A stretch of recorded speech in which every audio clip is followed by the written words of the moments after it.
Amen. Alléluia. Alléluia. Amen. Amen. Donc, nous allons passer au temps de la parole. Amen. Donc, tu vas prier pour la parole. Tu vas prier. Tu vas demander au Seigneur de te donner un cœur réceptif. Amen. Un cœur qui va recevoir ce qu'il veut te donner ce matin. Amen. Alors, élève la voix et prie pour ton cœur afin de recevoir la parole de Dieu. Merci, Seigneur.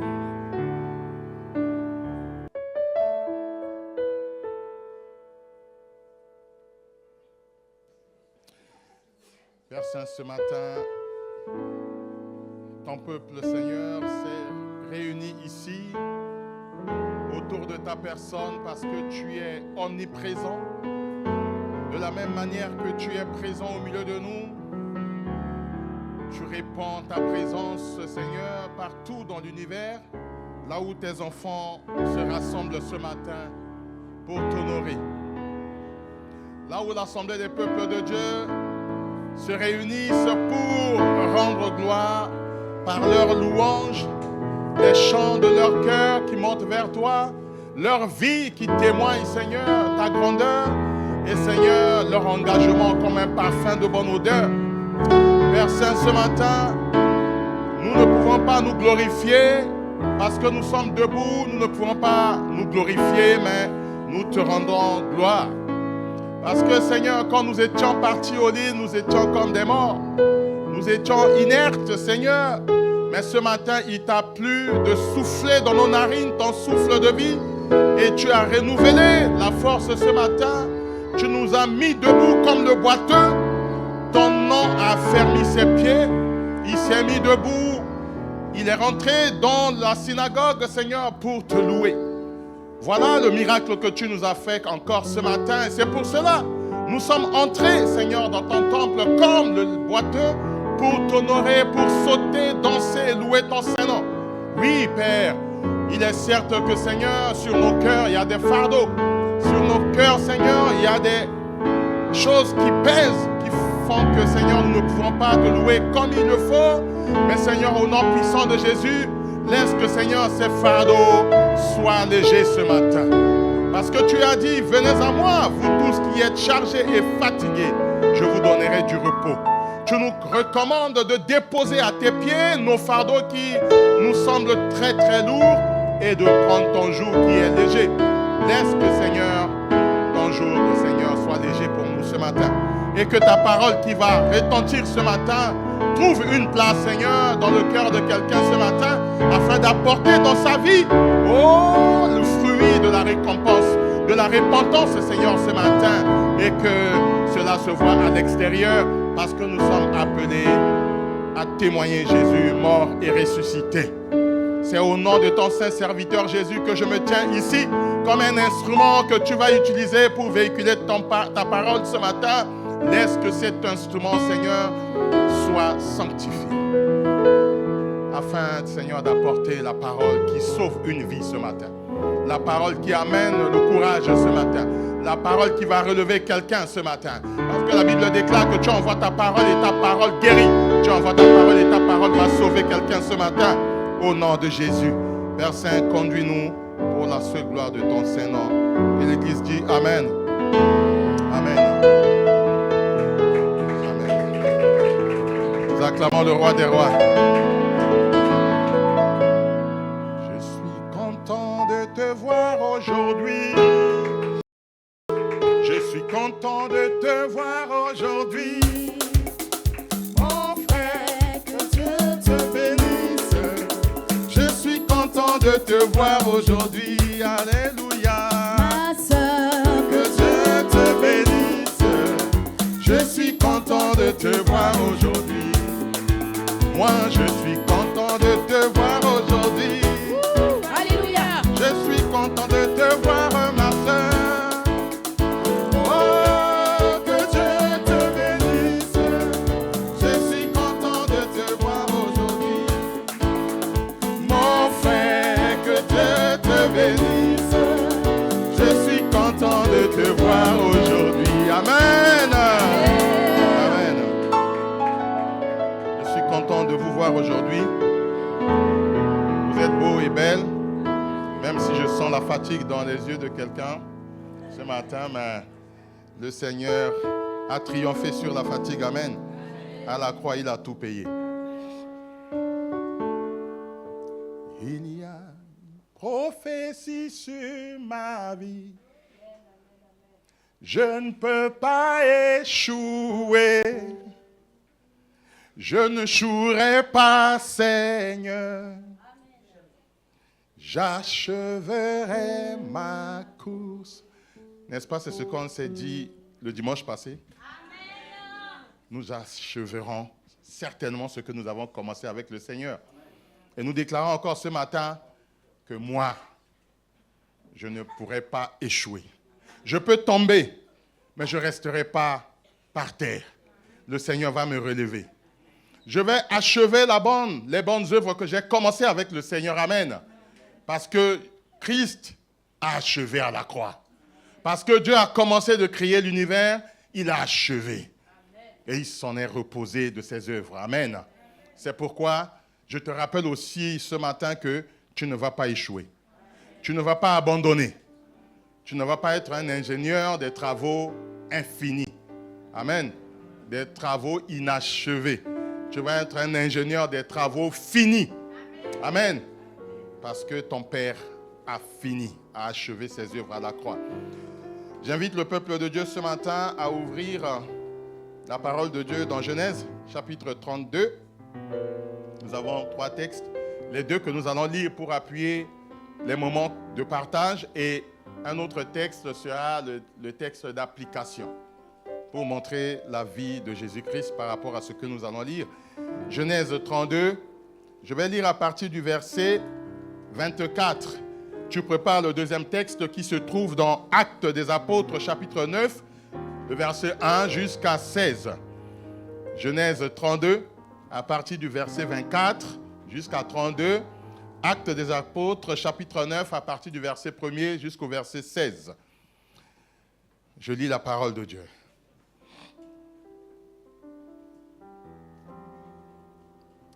Jacob demeura seul. Alors un homme lutta avec lui jusqu'au lever de l'aurore. Voyant qu'il ne pouvait le vaincre, cet homme le frappa à l'emboîture de la hanche. Et l'emboîture de la hanche de Jacob se démit pendant qu'il luttait avec lui. Il dit, « Laisse-moi aller, car l'aurore se lève. » Et Jacob répondit, « Je ne te laisserai point aller, que tu ne m'aies béni. » Il lui dit, « Quel est ton nom ?» Et il répondit, « Jacob. » Il dit encore, « Ton nom ne sera plus Jacob, mais tu seras appelé Israël, car tu as lutté avec Dieu et avec des hommes.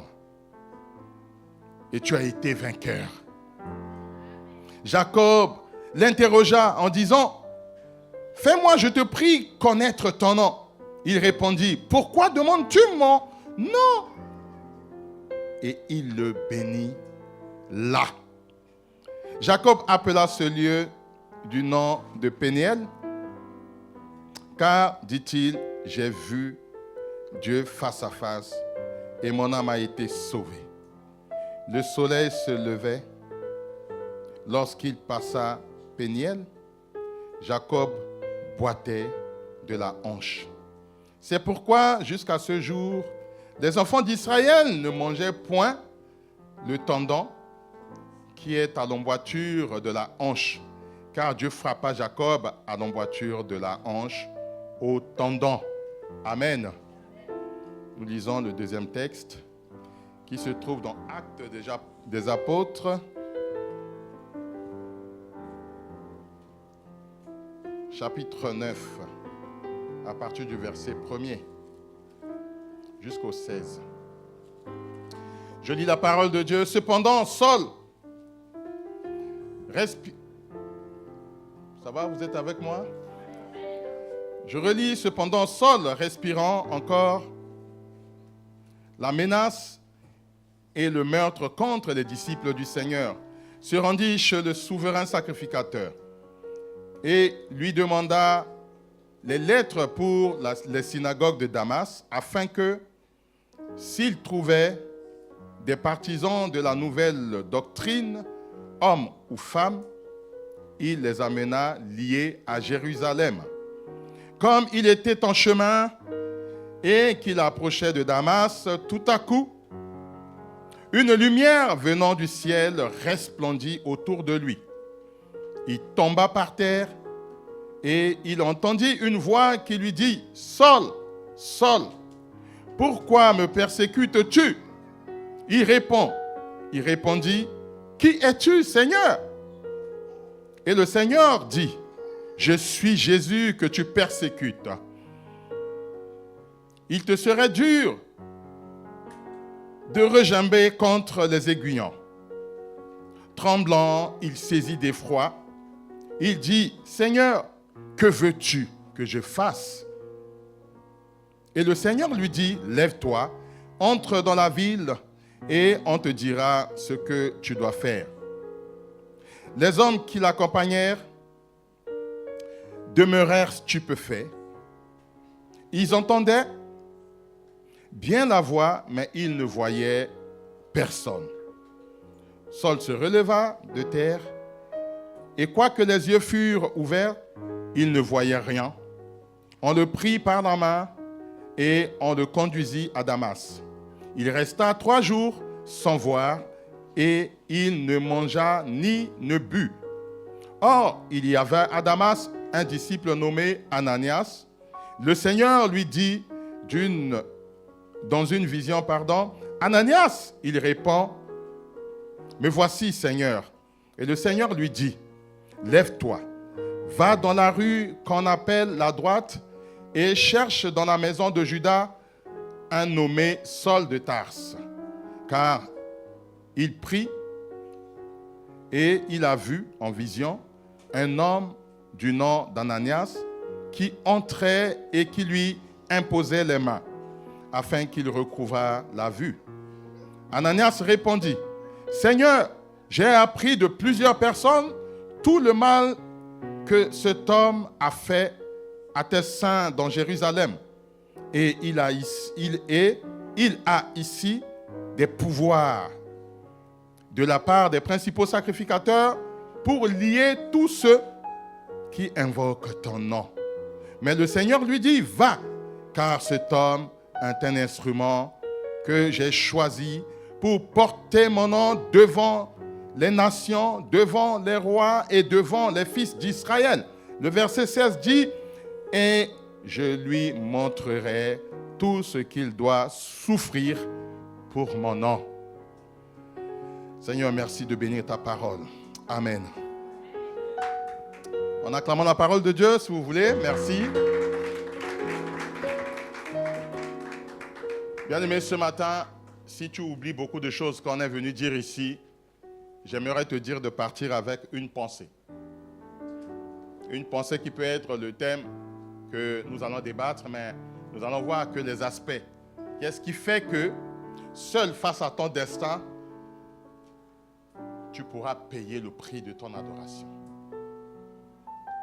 Seul face à ton dessein, tu pourras payer le prix de ton adoration. Moïse, face à son dessein, il a payé le prix. Il a fallu partir 40 ans chez son beau-père pour qu'il soit préparé et revenir payer le prix. Amen. Mais quand Moïse a payé le prix, l'adoration a été portée par les fils d'Israël parce que la Bible déclare que après avoir traversé la mer Rouge, Marie, sa sœur prophétesse qui sortait avec les tambourins et chantait et adorait Dieu. L'adoration est aussi l'expression de ta bouche dans la louange. L'adoration est aussi la manière dont tu contemples la bonté de Dieu par la création. L'adoration est aussi ta vie qui manifeste la volonté de Jésus-Christ. L'adoration est aussi l'engagement que tu avais pris devant les hommes, devant les anges, devant Dieu, que je vais le suivre jusqu'à la fin. Quand tu te tiens obéissant, c'est aussi un acte d'adoration. Amen. L'adoration, en un mot, c'est ton service. Tu te mets au service. Tu te dis, Seigneur, me voici, utilise-moi. Sers-toi de moi. L'adoration aussi, ton service auprès des autres. Moïse ne partait pas payer le prix pour lui, mais pour le peuple d'Israël. Dieu peut te faire grâce de payer le prix pour toute une nation, pour ta famille, pour ton assemblée, pour ton pays. Amen. On a lu ici l'histoire de Jacob qu'on ne pourra pas comprendre en prenant le verset 32. Il fallait repartir à la genèse de son histoire. On pourrait le qualifier d'usurpateur parce qu'il a usurpé la place ou bien de l'identité pour prendre la bénédiction de son frère. Avec la complicité de sa maman. Évidemment, nous ne jetons pas la pierre sur les mamans, ni sur la maman de Jacob. Parce que si le Seigneur n'avait pas décidé ainsi, même s'il y avait la complicité, ça ne devait pas avoir lieu. Il y avait un plan de Dieu dedans. Amen. Un usurpateur vers la fin qui va être usurpé aussi. Amen. Toi qui te plais dans, je ne dirais pas dans l'usurpation ou bien dans la fausseté, tu seras aussi usurpé. Comme Paul, un persécuteur qui va plus tard devenir le persécuté. Amen. Que ton cœur ne te trouble pas. C'est ta qualité, c'est ce que tu es que le Seigneur va t'en saisir pour que tu sois un instrument. Amen.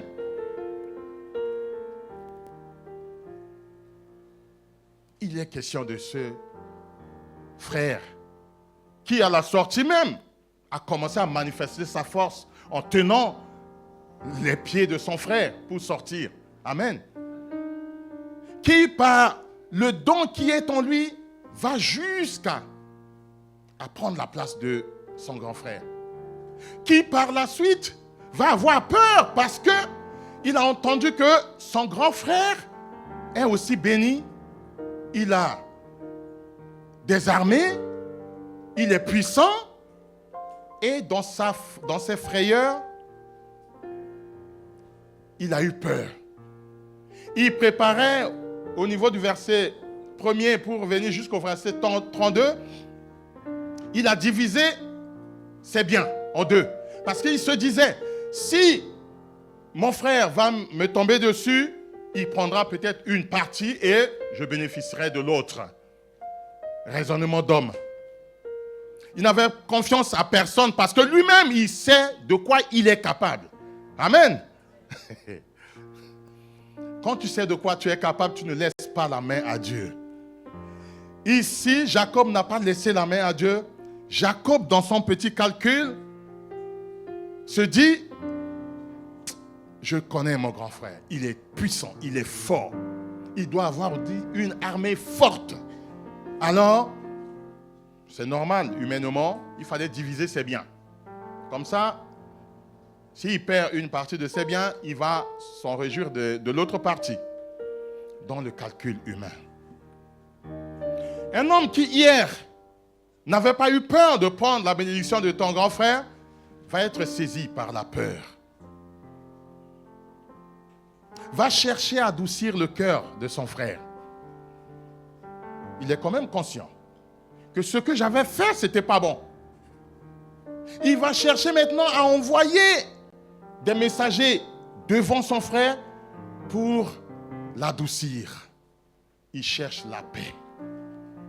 Au lieu de chercher la paix avec Dieu, il va chercher la paix avec son frère. Parce que humainement, il avait peur. Parce qu'il reste humain. Il va faire une série d'offrandes.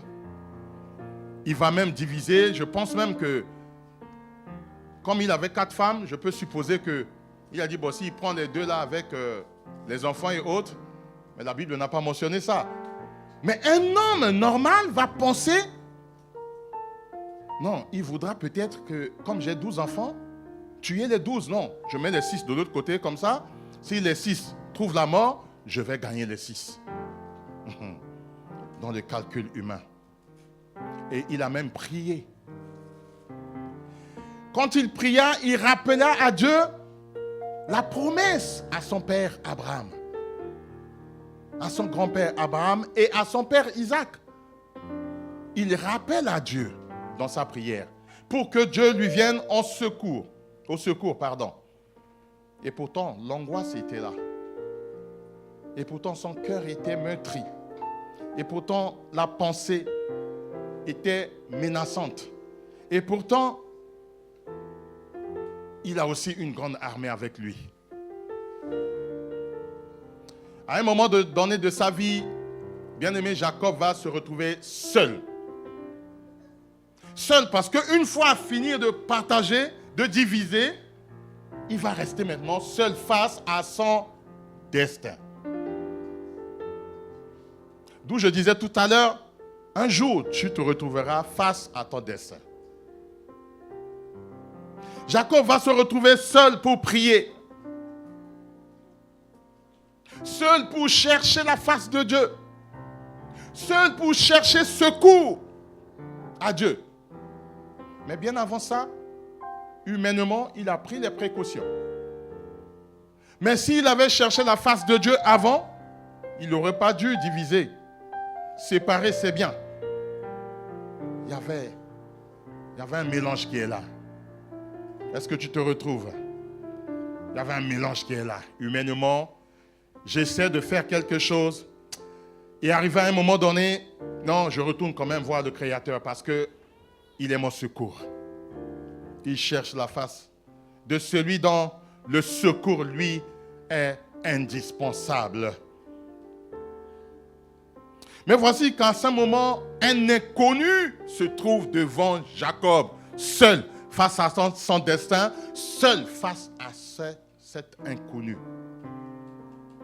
Jacob n'a jamais vu cet homme, ni cet ange. Voilà un inconnu qui peut arriver dans ta vie et que tu ne le vois pas, tu ne l'as jamais vu, tu n'as jamais entendu parler de lui. Devant Jacob, tu fais quoi? C'est un adversaire parce qu'il se tient devant lui. N'est-ce pas, tu es effrayé 2 fois dans la nuit? Parce que ici, c'était la nuit. Seul, dans l'obscurité, dans la nuit. Et tu vois un inconnu devant toi. Waouh! Si tu n'es pas rempli de l'Esprit de Dieu, panique à bord. Tu cries, tu fuis. Il se peut même que tu peux fuir devant ta bénédiction qui devient un obstacle devant toi. Amen. Tu peux prendre fuite. D'où il faut user de discernement. L'esprit de discernement. Face à ton dessein, tu vas voir que les choses ne sont plus comme avant. Ça devient effrayante. Les parents ne sont plus là. Il n'y a que toi. Jacob en a combien? Des militaires? Combien? Des enfants? Combien de femmes? 4. Mais il va se retrouver seul, dans l'obscurité, dans le secret, dans la nuit, dans l'abîme, avec un inconnu. Et la suite seulement montre que Jacob lui-même a eu affaire à son dessein. Il pourrait se dire que c'est parce que hier, j'ai usurpé, j'ai pris la place de mon frère, voilà son fantôme qui est là. N'est-ce pas? Il pouvait encore dire, waouh, il a certainement envoyé son Goliath, son géant qui est devant moi. Il n'y a pas le temps pour appeler au secours. Bien-aimé, cette apparition divine est du même genre que celle qui a été annoncée à Josué.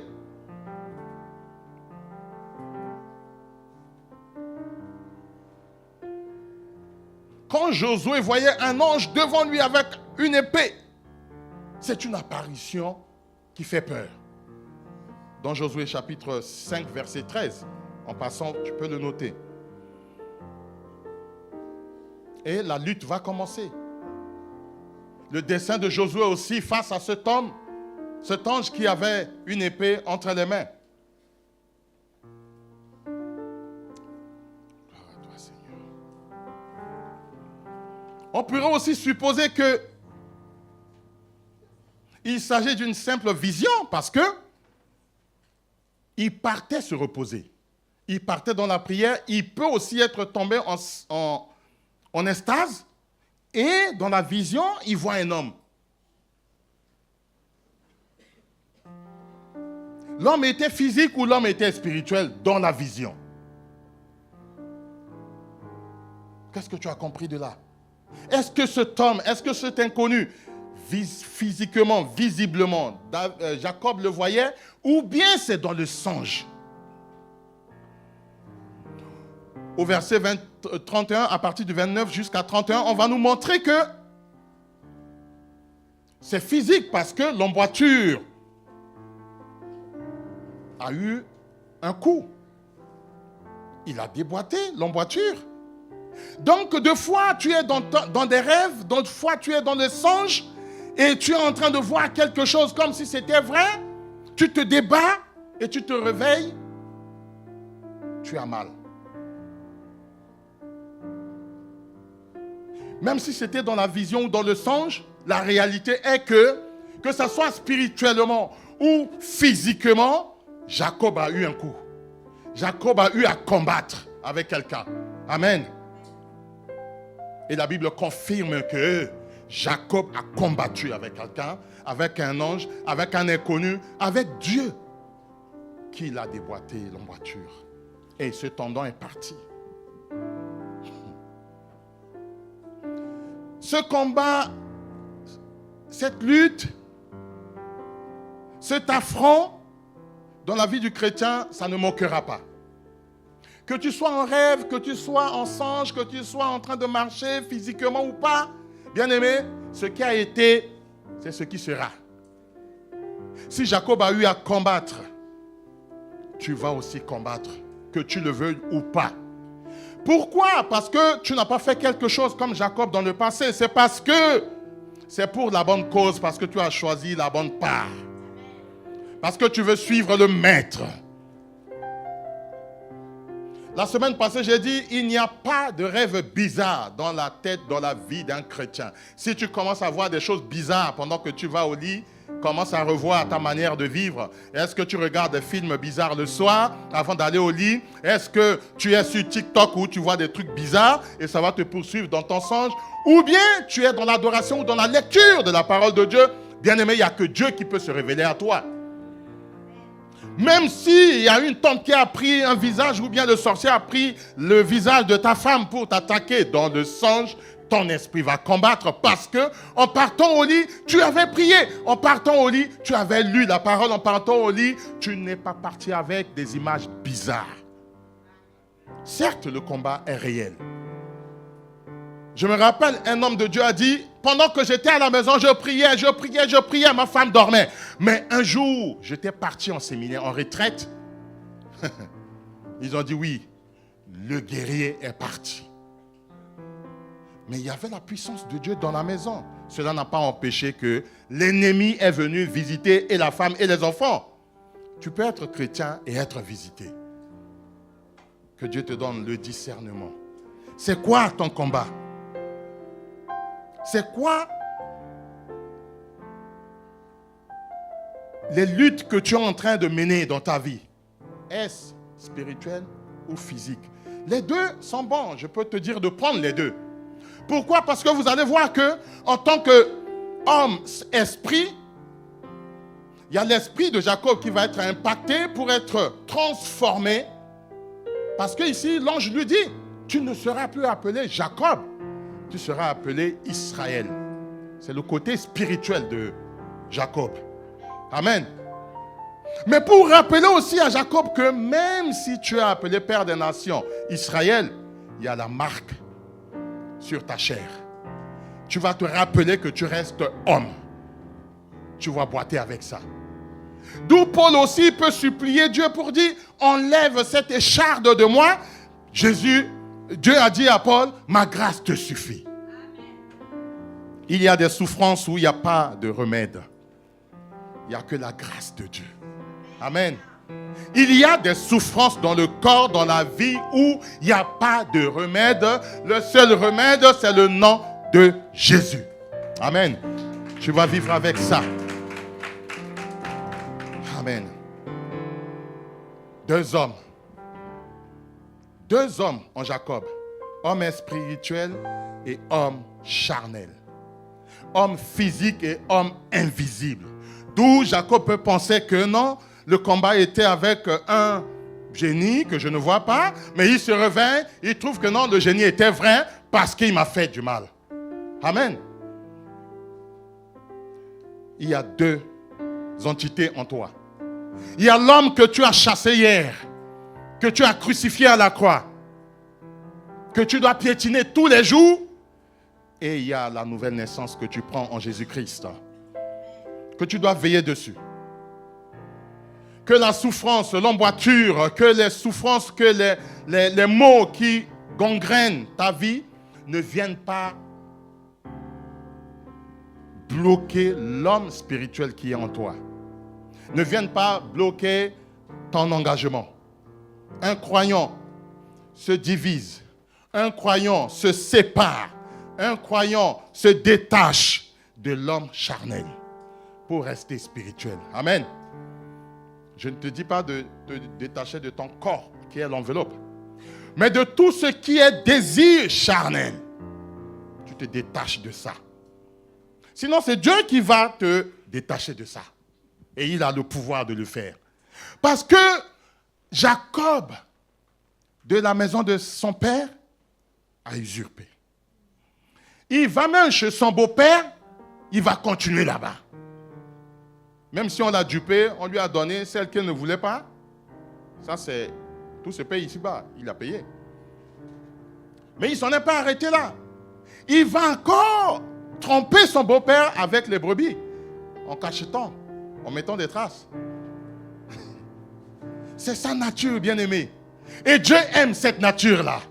Parce que Dieu va se servir de cette nature pour dire, bon, aujourd'hui, toi, pour que je puisse continuer avec toi, tu vas laisser tout ça. Tu prends Jacob là, usurpateur que ton père t'a donné. Tu vas prendre maintenant Israël pour marcher avec moi. J'ai un message encore à t'annoncer ce matin que si tu t'appelais hier Brice, que tu ne connaissais pas la signification, ne te fais pas de soucis. Amen. Jusqu'à aujourd'hui, je ne sais pas qu'est-ce que ça s'appelle Brice. Qu'est-ce que ça signifie? Je ne me prends même pas la tête d'aller chercher dans le dictionnaire, sinon je pouvais trouver le sens. Si tu t'appelais Mokolomboka ce matin parce que tu n'as pas décidé, on te l'a donné, tu as hérité, dis-toi qu'en Seigneur, pour marcher avec lui, la connotation ne sera pas pareille. Tu es désormais appelé enfant de Dieu. Amen. Jacob, enfant de Dieu. Jacob, Israël. Mokolomboka, enfant de Dieu. Amen. Dieu te connaît. Ne te soucie pas de ton nom. Certes qu'il y a des noms, il faut briser. Il faut connaître et faire un travail dessus. Amen. C'est pour dire que aussi les parents, quand on donne des noms, là, il faut revoir dans la vie de la personne quand on a pris son nom pour donner là. Ça a été comment? Hein?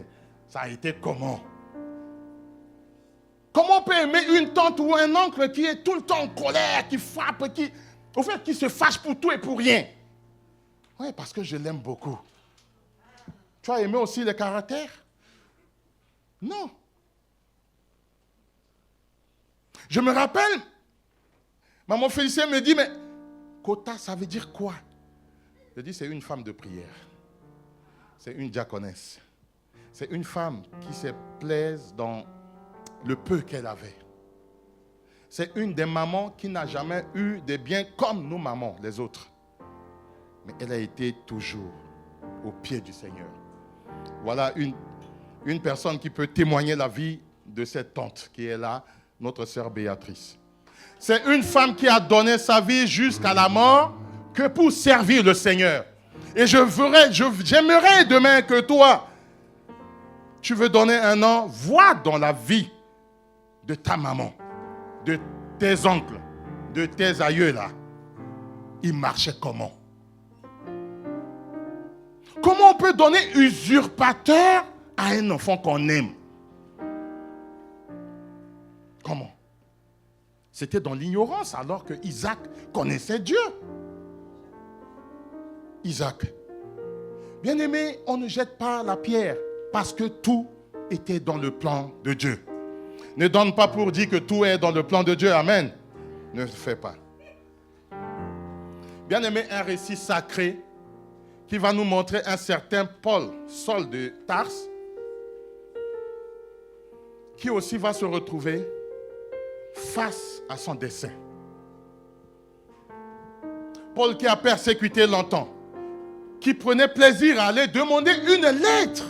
Pas qu'on l'a dit, on lui a dit va. Comme il a trouvé plaisir, il a trouvé grâce et il était apprécié. Je pense même qu'il avait eu un prix Nobel de persécuteur. Il était renommé de son époque. Il va obtenir l'ordre de mission pour aller persécuter. Et là, Dieu va lui dire, ça va s'arrêter là. Bien-aimé, tout autour de Saul de Tarse, les gens entendaient, les gens ne voyaient pas. Il n'y a que toi seul qui seras face à ton dessein. Mais quand tu tiendras bon, tu pourras être un bon adorateur. Amen. Tu dois vaincre ton dessein parce que tu en seras seul devant. Paul va tomber, on va l'amener dans la maison d'Ananias, dans la maison de certains Judas, et Dieu va envoyer Ananias pour aller lui apprendre ce qu'il devait faire.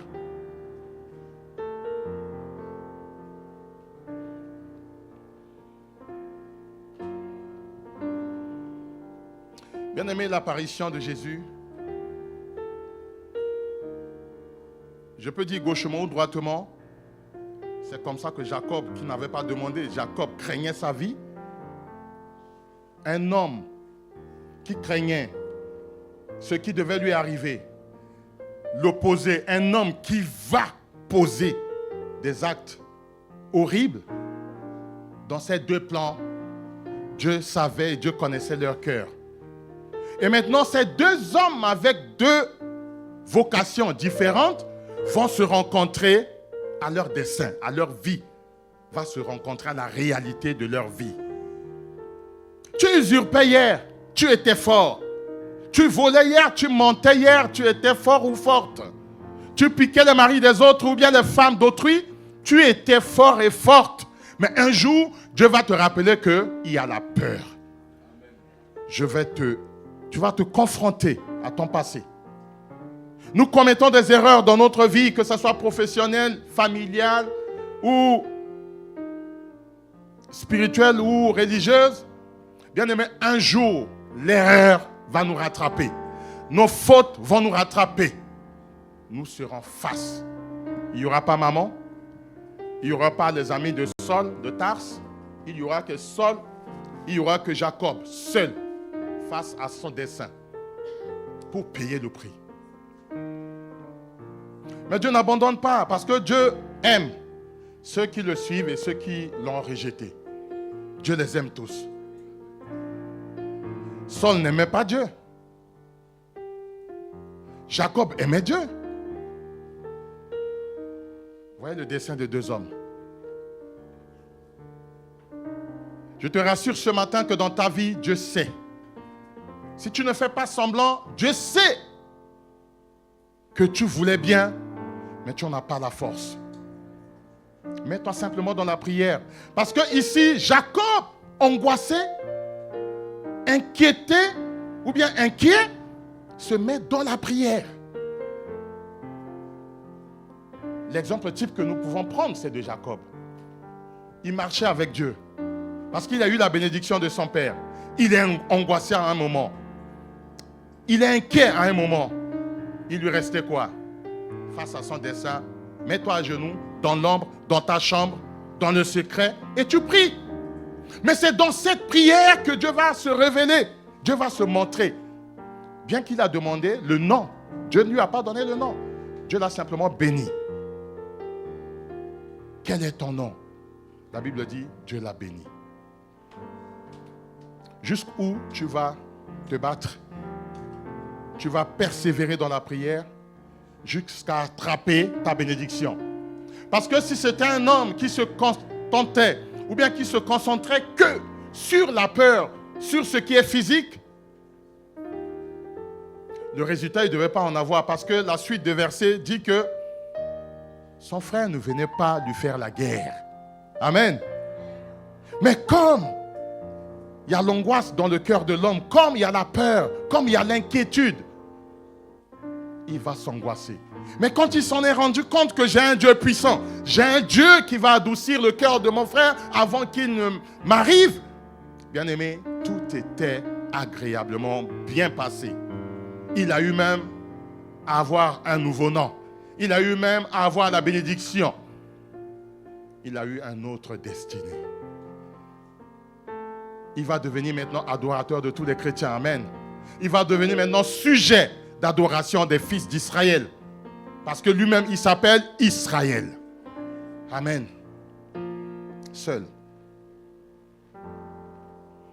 Pour que ce sol, qui peut être moi aujourd'hui, parce que j'ai marché dans le péché, parce que j'ai persécuté, parce que j'ai désobéi, il a fallu aussi un jour un Ananias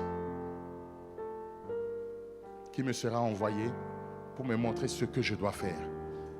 Sinon, je ne serais pas un adorateur.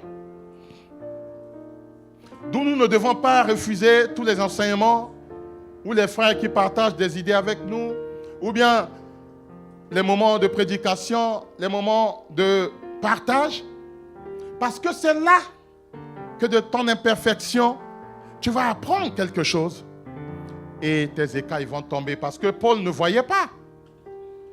Mais Saul, quand il a rencontré Ananias qui lui a appris tout ce qu'il devait faire, et il devait même souffrir pour le nom du Christ.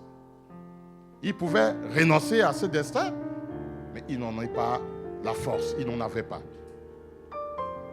Quand le Seigneur te saisit comme Saul, la force que tu as pour refuser ta mission, tu n'en auras plus, bien-aimé. Que tu résistes ou pas, s'il décide, il va se saisir ce matin. Amen. Une rencontre avec le Seigneur. J'avais noté un verset que vous allez le lire. Je vous donne le passage, Matthieu chapitre 26, verset 36 jusqu'à 39. Un homme que nous pouvons nous identifier à sa vie. Un homme pleinement homme et pleinement Dieu. Que nous pouvons nous identifier à ce qui lui est arrivé. Un homme qui un jour aussi était dans l'angoisse, dans la peur, dans la tristesse, dans la crainte. Prends les disciples pour aller prier, il était saisi d'angoisse. Un homme que la Bible déclare qu'il est Dieu. Le côté homme va prendre le dessus un peu pour avoir la tristesse. Cet homme était face à son destin. C'est Jésus. Dans le jardin de Gethsémani, Jésus va être face à son destin. Pour que le Père puisse souverainement l'élever, le glorifier, il va falloir passer par là, bien-aimé. Pour que nous puissions adorer Jésus, il a fallu que Jésus passe par là. Par la souffrance, par l'angoisse, face à son dessein. Le Père ne l'a pas abandonné. Le Père ne t'abandonnera pas. Je ne sais pas qu'est-ce que tu as eu à traverser ou bien à avoir dans ta vie. Saisis cette parole que pour être un vrai adorateur, un vrai chrétien, un vrai combattant, un vrai guerrier, un vrai David, il a fallu un jour que tu sois face à des ours ou bien à des lions dans ta vie. Amen. Face à ton dessein, papa n'est pas là, maman n'est pas là, les enfants ne sont pas là, ta femme n'est pas là, face, ou bien ton mari n'est pas là, face à ton dessein. Et c'est là que tu vas payer le prix. Je te dis simplement ce matin, tu dois tenir bon. Tu dois tenir bon. Les épreuves de la vie, ce n'est qu'un moment de passage pour passer de l'autre côté. C'est comme on peut nous dire que la mort n'est qu'un passage pour un chrétien. Mais pour celui qui n'a pas Christ, il a peur de la mort. Mais pour toi, ce matin, n'hésite pas. Si tu dois encore revoir ta manière de marcher avec le Seigneur, c'est de cette manière-là, je te donne 3 personnages. Jacob, Saul de Tarse et Jésus de Nazareth. Que ça soit, bien-aimé, dans la sombre vallée, dans le noir, dans l'obscurité, comme Jacob, prie. Dieu t'enverra un homme comme cet ange pour te délivrer. Que ça soit sur le chemin de ta barbarie, de la persécution, du mensonge, parce que tu étais ignorant. Saul était ignorant de sa vie. Il pensait faire bien. Ce matin, peut-être que tu penses faire bien, mais tu ne fais pas bien. Pense que Dieu t'a rencontré ce matin parce qu'il t'a donné un message. Il t'a dit, va continuer, va écouter la parole, va, l'apôtre va te dire ce que tu dois faire. Lève-toi, va voir une sœur qui chante, comment je peux bien faire pour chanter. Va voir un diacre, comment je peux faire pour donner ma vie à Jésus. Va voir un enseignant. Le verset, le passage, je n'ai pas compris. Le Seigneur va t'ouvrir les yeux ce matin. Il ne fait exception de personne. Si hier tu as déjà pris l'engagement de marcher avec le Seigneur comme Jésus, Dieu, il va t'avoir dans ta vie aussi des moments d'angoisse, des moments de tristesse. À plus forte raison, celui qui a été souverainement élevé est passé par là. Et toi, tu ne passeras pas par là. Ne t'inquiète pas. Dieu a un plan déjà pour toi. Prends une résolution pour dire, ma vie doit servir à t'adorer. Que ça soit Jacob. Hier, j'étais menteur, j'étais ce que Jacob était. Que ça soit Saul de Tarse. Hier, je persécutais, je calomniais, j'insultais, je mentais. Que ça soit chrétien qui ne se reproche rien, tu passeras par là pour payer un prix d'adoration. Bien-aimés, je vous laisse avec cette pensée pour vous dire que le Seigneur travaille au milieu de nous. N'hésitez pas, parce que ce cycle des chrétiens qui viennent dimanche et qui viennent l'autre dimanche, qui vient un autre dimanche, après ils ne sont pas là et tout. Si hier Ananias a trouvé grâce d'aller prêcher, montrer quelque chose à Saul de Tarse, c'est parce qu'il était assidu dans la prière. Dieu peut le prendre et l'envoyer.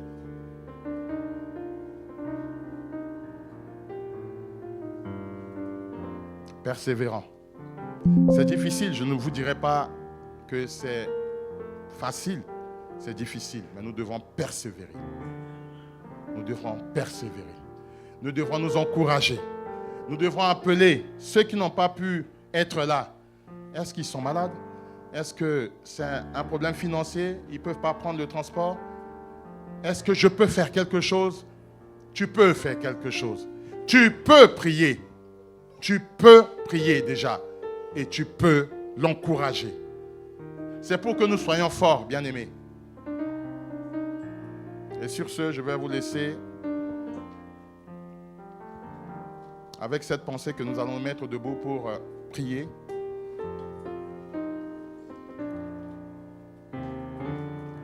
Prie pour dire, Seigneur, il se peut que j'ai été déjà face à mon dessein et je n'ai pas su saisir l'opportunité. Aujourd'hui, je veux saisir l'opportunité pour affronter mon dessein et à la sortie, que je devienne un vrai adorateur. Parce que je veux payer le prix. Tous ces 3 personnages ont payé le prix. Quel est le prix que tu vas payer dans ta vie pour être un vrai adorateur?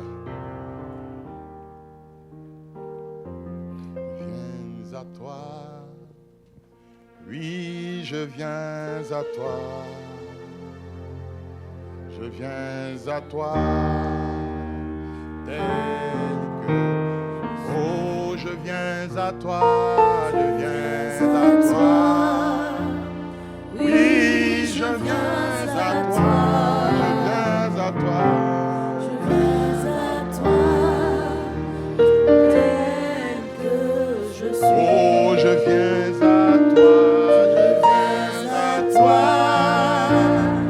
Oui, je viens à toi. Je viens à toi. Je viens à toi.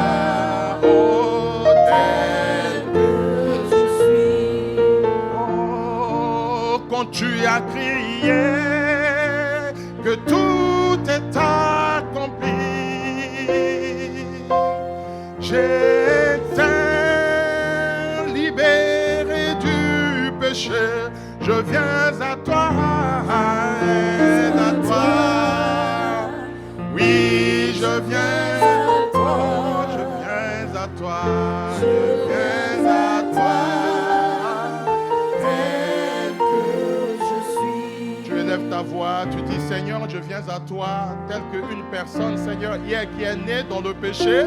Et aujourd'hui, Seigneur, je me suis donné à toi. Mais malgré que je me suis donné à toi, Père Saint, il y a des imperfections dans ma vie. Seigneur, quand je marche et j'écoute ta parole, je me remets en question, Seigneur, parce que je ne fais pas encore ce que tu veux. Et ce matin, tu viens de m'apprendre encore, Seigneur, que je dois payer le prix pour être un adorateur. Seigneur, je dois affronter mon destin.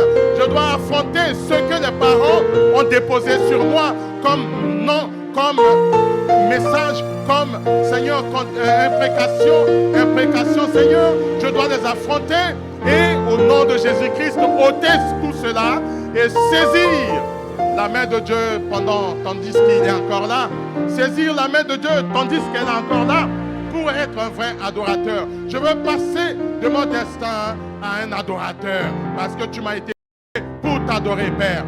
Ce matin, je remets ma vie entre ta sainte main. Au nom de Jésus. Amen. Bien-aimé, à la fin, n'oubliez pas, s'il y a quelque chose à voir dans ta vie, n'hésite pas. Tu ne connais ni l'heure, ni le jour. Amen. Acclamons la parole de Dieu. Merci.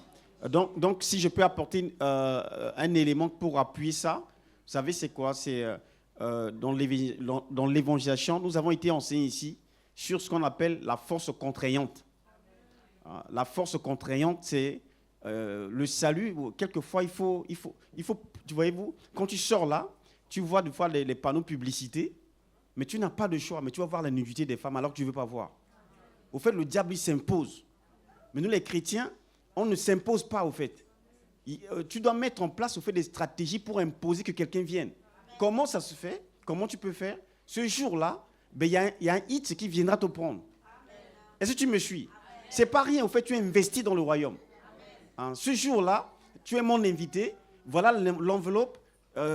Mais il y aura peut-être un hit qui viendra te prendre ce jour-là exceptionnel. Tu es mon invité. Donc, tu vois, c'est des stratégies qui nous permettent, au fait, de gagner pour le royaume. C'est pas ça, gagner pour le royaume? Voilà, donc, en tout cas, voilà, c'est cette petite pensée que j'ai. Je voulais juste te rajouter. C'est qu'il faut créer des conditions pour que la personne ne puisse pas désister. Parce qu'il y en a qui vont dire que non, ben là, il fait froid. Non, là, chez moi, là-bas, il n'y a pas de train. Il y a beaucoup de choses. Non, il n'y a pas de souci. Il y a un hit qui viendra te prendre. Merci, Seigneur. Donc, bien-aimés, nous tendons vers la fin de l'année. Et tout ce qui est la fin de l'année nécessite que tu puisses également te lever dans la prière. Parce que l'année qui arrive, au fait, il y a une préparation. Et ça, c'est spirituel. Amen. C'est très, très important ce que je dis.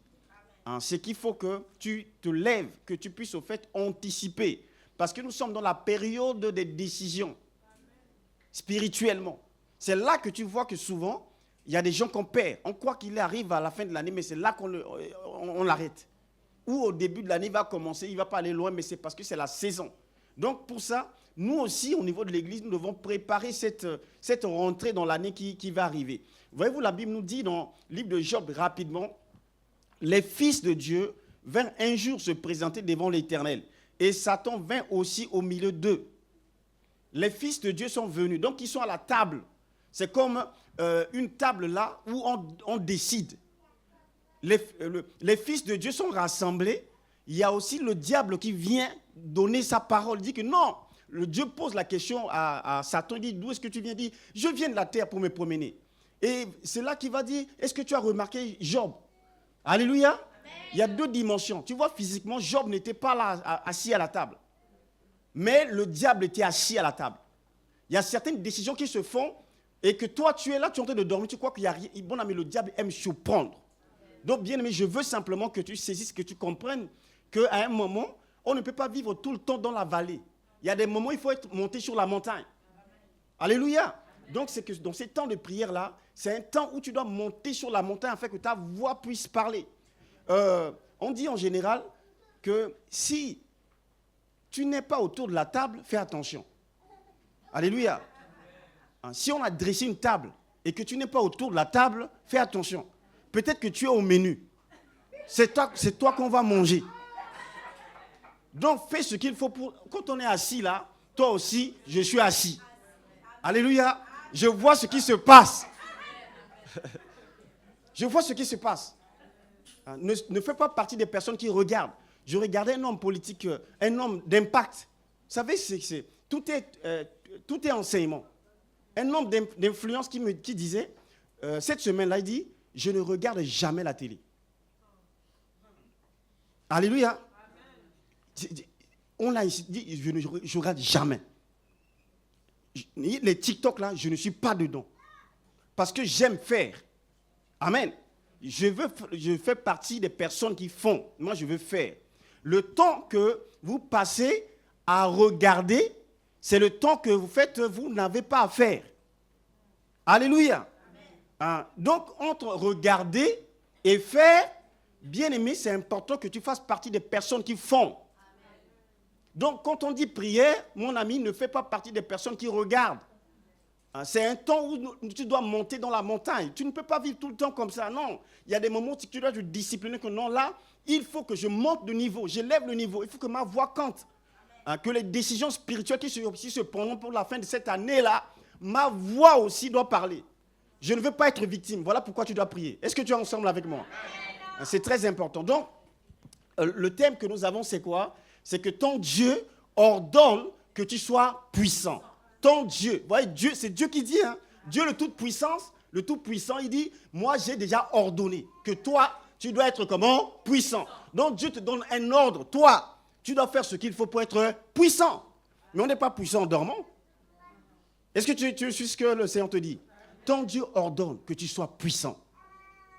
Donc voilà pourquoi dans ces moments-là, bien aimés, nous allons prier. Nous commençons demain. Donc tous les soirs, de 22h à minuit, pendant ces 3 semaines-là, nous allons vraiment être connectés. Alléluia. Pour déclarer des paroles, pour confesser que non, moi aussi je compte, moi aussi je vis.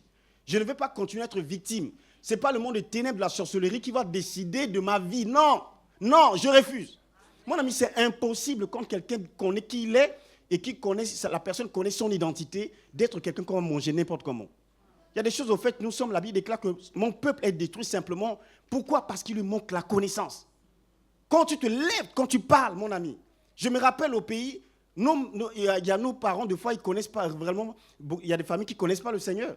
Mais des fois, il y a un enfant, je me rappelle quand des fois, un enfant qui est malade. C'est qu'on le voit 1 semaine malade, 2 semaines, 3 semaines malade, 1 mois malade. On ne comprend pas, on a fait les examens, il n'y a rien qui se passe. Ceux qui ne prient pas, mon ami, je me rappelle, il y a des grands-mères chez nous qui se lèvent des fois à 3 heures du matin qui parlent. Alléluia. Ils parlent. Ils disent, depuis là, mon enfant est malade. Je ne sais pas ce que vous avez fait. Mais attention. Est-ce que tu me vois? C'est spirituel. Et c'est comme ça que ça se passe, mon ami. Alléluia. Ah oui, c'est des gens qui ne priaient pas, qui ne connaissaient pas le Jésus. Donc, ils savent que non. Là, ils sont en train de vouloir manger ces petits-là. Amen. Donc, faites partie des personnes qui sont à table. Parce que, oui, ils ne sont pas au menu. Alléluia. Donc, en tout cas, c'est cela. Est-ce qu'on est ensemble? Donc, demain, mon ami, 22h. Dis 22h. Ah oui, mon ami, 22h, tu dois être connecté. Et tu viens avec la détermination, avec la conviction de dire que non, moi je ne veux pas être quelqu'un qui va subir. Je refuse de subir. Je veux faire partie des personnes qui décident. Alléluia. La vie que j'ai proclamée par ma langue là, c'est ça que je vais vivre. Ce n'est pas quelqu'un là-bas ou c'est pas qui. Mon ami, il y a des gens qui vont consulter. Tu es ici devant, tu ne sais pas. On consulte, on lance des choses sur toi hein, pour voir comment il est. Mais tu es là comme ça, tu dors. Non. Merci Seigneur parce que ton peuple a compris. Merci Père. Donc en tout cas, c'est cela. Voilà, il y a quelques... Voilà, j'ai parlé de jeûne, donc 22 heures.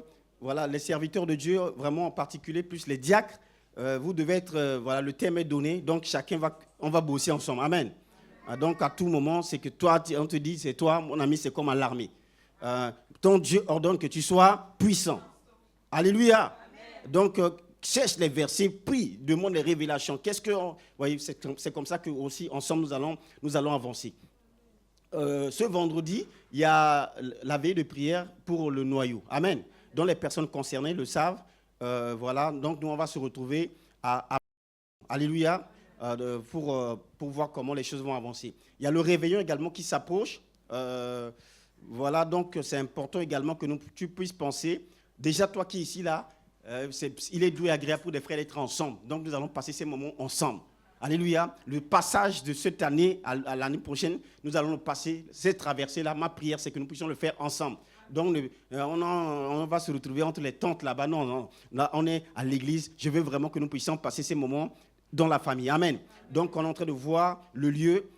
Si c'est bon, mais certainement jusqu'à peut-être la semaine prochaine, on va commencer à donner les invitations. Comme ça, tu pourrais également te préparer pour inviter d'autres personnes qui pourront être avec nous. Voilà, je balaye rapidement. Il y a notre sœur Félicienne, voilà, la femme de notre diacre. Voilà, le couple a reçu la grâce d'avoir un bébé. Alléluia. Donc, la maison de Dieu grandit. Alléluia. Félicitations, mon diacre. Alléluia. Que le nom du Seigneur soit béni. Donc, je sais que certainement notre sœur est un peu fatiguée, mais en fonction, ben voilà, on est ensemble. Alléluia. Donc, même un texto, tu peux envoyer un texto. Peut-être pas appeler, mais envoie un texto. S'il te plaît, envoie un texto. Texto. Voilà, envoie un texto. Un petit mot gentil, ça fait du bien. Allez, comme elle est à l'hôpital, peut-être pas des appels téléphoniques, mais le texto, tu peux le faire. Ça va faire du bien. Donc, en tout cas, c'est cela. Père, qu'est-ce qu'on va dire encore là? Voilà. Il y a l'église de maison également. Dis église de maison. Rapidement, qui avait manifesté le vœu qu'une église soit dans sa maison? Merci. Ok, d'accord, merci. Une église de maison, c'est quoi? C'est, comment dire ça? C'est des cellules, on peut dire simplement. On a été enseigné là-dessus et c'est quelque chose de très important. Et voilà, si Dieu fait grâce, on va encore relancer ça, mais nous allons commencer ça. Bien aimé, à un moment, il faut arrêter de parler, mais de passer à l'action. Donc le vendredi 6, alléluia, c'est que nous allons commencer cela. Voyez-vous, c'est cela qui fait que l'œuvre de Dieu aussi grandit. Amen. Parce que quand une église est dans ta maison, au fait, il y a beaucoup de bénéfices. Il y a beaucoup de grâce. Amen. Et ça responsabilise aussi. Donc, pour moi, c'est que tous les serviteurs de Dieu devaient ouvrir leur maison. Amen. Il faut ouvrir la maison parce que tu verras que au fait, il y a une grâce qui va avec. Il y a une grâce qui va avec. Et en le faisant, l'œuvre de Dieu va rapidement grandir.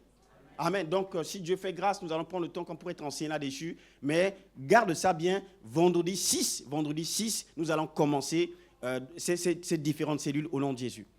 Amen. Donc, bien aimé, on a fait rapidement le tour. Que le nom du Seigneur soit béni. S'il n'y a pas autre chose, on peut se lever pour rendre grâce au Seigneur. Les chantres, amen.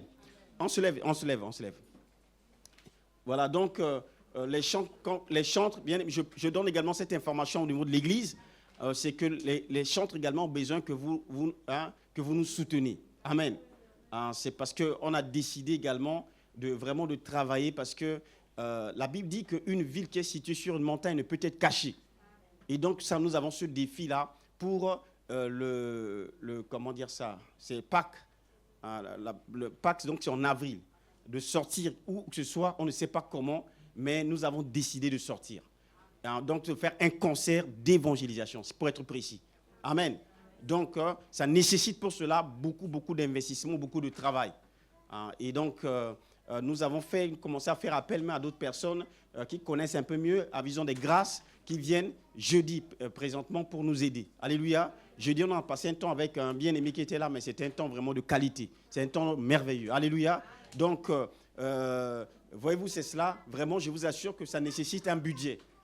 Ça nécessite un budget. Je donne l'exemple. Il y a parmi nous, il y a des personnes qui arrivent, qui ne sont pas véhiculées. Et quand on finit un peu tard, tu ne peux pas laisser la personne pour aller prendre le hit. Tu vois, la dernière fois, il faisait très froid. Mais voilà, hit pour celui-là, hit pour celui-là, hit pour celui-là. Mon ami, à un moment, c'est un peu chaud. Donc, je partage l'information. Amen. C'est juste pour te dire que si tu n'as pas, mais il faut rendre grâce à Dieu. Il faut prier pour nous, mais nous avons des défis à relever ensemble. Amen. Donc, tu vois, c'est que ton église est une église, au fait, qui est en train de... qui a décidé. Nous avons par le Saint-Esprit décidé. Vous voyez, ton Dieu ordonne que tu sois... C'est Dieu qui a dit que je sois puissant. Amen. Donc, nous devons faire ce qu'il faut pour que cette puissance-là soit révélée. Amen. Élève tes mains, s'il te plaît. Que le Seigneur te bénisse et qu'il te garde. Qu'il fasse resplendir sa grâce sur toi. Et que dans le nom de Jésus, tout ce que tu as reçu au travers de ce culte, parce que la Bible déclare qu'il est doux et agréable pour des frères de demeurer ensemble. Car c'est là que le Seigneur envoie sa bénédiction et la vie pour l'éternité. Père, je confesse ta parole. Je proclame que cette parole puisse s'accomplir. La vie pour l'éternité. Que tout ce qui était de mort, tout ce qui n'était pas de toi dans la vie de chaque personne ici au Père, parce que ton fils, ta fille a fait ce déplacement pour être dans ta présence, dans le nom de Jésus. Père, je maudis tout ce qui est à maudire. Dans le nom puissant de Jésus, je confesse que la vie de Dieu soit accordée. Seigneur, tu es le Dieu qui ressuscite même les morts. Quelqu'un est là malade. Seigneur, je confesse, ô Dieu, selon que tu m'as établi, la fin de cette maladie, la fin de ce corps qui souffre, dans le nom puissant de Jésus-Christ. Cette semaine pour nous est une semaine de grâce, une semaine de paix, une semaine de communion avec toi, parce que nous avons été dans ta présence, une semaine où nous sommes remplis, nous recevons de toi encore la capacité, l'énergie, ô Père, renouvelée pour continuer la marche avec toi. Nous t'aimons, Père, et nous t'adorons. Tu es notre Dieu, un Dieu parfait, un Dieu merveilleux, un Dieu grand. Quelle grâce, ô Dieu, que d'avoir un Dieu comme toi. Que ton nom soit béni, que ton nom soit exalté. Au nom de Jésus, nous avons prié. Amen. Amen. Que le Seigneur te bénisse.